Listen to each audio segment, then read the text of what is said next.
John Locke believed that the state of nature was mostly peaceful and good, where people, guided by reason and morality, respected each other's natural rights.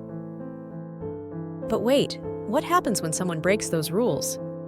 Exactly, that's where the social contract comes in. According to Locke, people chose to make a deal, a social contract. Not to give away all their rights, but to protect them better. They said, let's create a government that will protect our rights, our life, our freedom, and our property.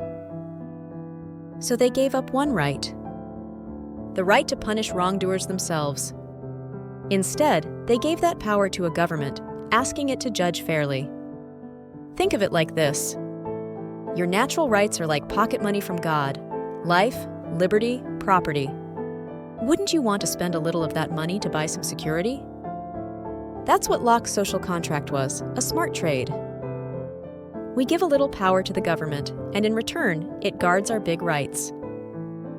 But what if the government breaks the deal?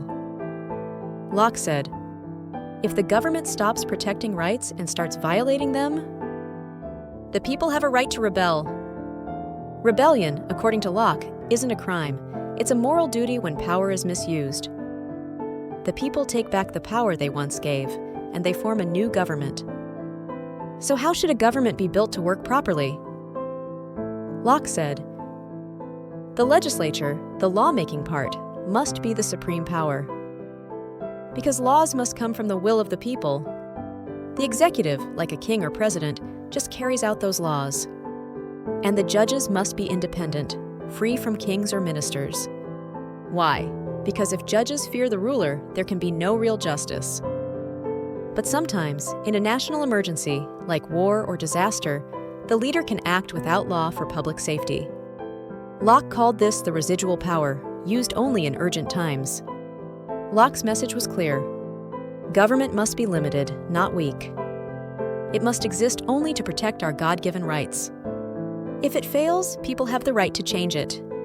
And that's the heart of Locke's social contract. A deal between people and power, where freedom, justice, and law walk hand in hand. John Locke said, wherever law ends, tyranny begins. And that's how John Locke reshaped the way we think about rights, government, and freedom. But hey, our journey through political ideas isn't over yet. In our next video, we'll meet a man who asked a bold question. What if the only thing that matters is happiness?